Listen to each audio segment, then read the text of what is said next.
Tervehdys kaikki monipuoliset pikku vipeltäjät siellä koto Suomessa tai missä te nyt olettekaan. Kuten moni tietää, olen kokeilemassa omia jalkoja täällä Norjassa.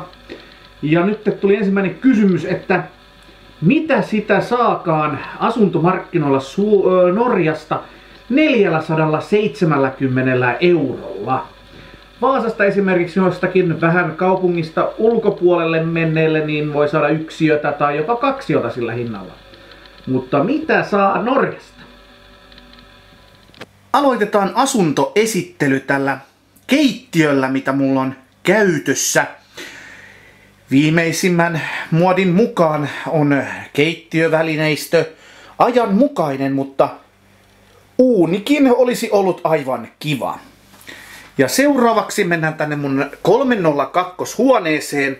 Ja täältä nyt tulee esille, että mitä sitä saa. 470 euroa. Pitäkää hengitystänne. Oma huone, jossa 2 sänkyä. En tiedä kuka siihen olisi kuollut tuohon, mutta vähän epäilyttävä läikkä tossa on. Tänään mennään hankkimaan vähän liinavaatetta sun muuta. Ei oo mun jäljiltä tuo läikkä. Siinä on mun toimistoa, löytyy retkipetiä ja melkein viimeisen päälle oleva lättätelkkari. Tämmöistä. 470 euroa, mutta ehkä tuo näkymä sitten vähän auttaisi sitä. Mutta ei ihan kyllä näy. Mennään kattoo ulkopuolelta vähän taloa. Ja siellä ulkonäkömä omasta huoneestani, jossa on ajanmukaiset palotikkaat.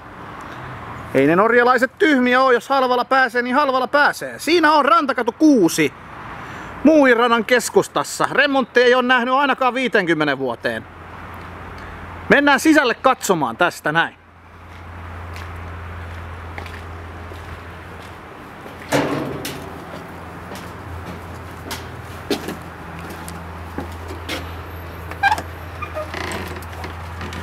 Näin. Ja liikunta rajoitetuille tarkoitettu rappuset tässä.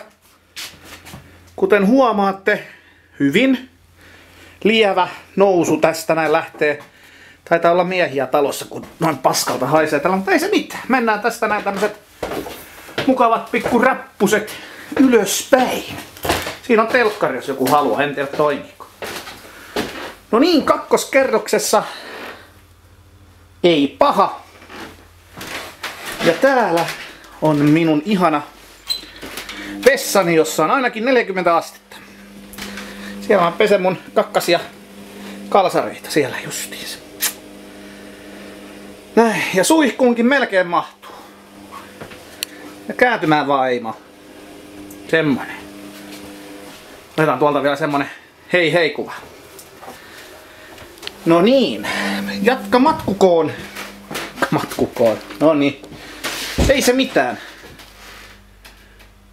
Liikuntarajoitteiset, tervetuloa. Tänne on helppo päästä.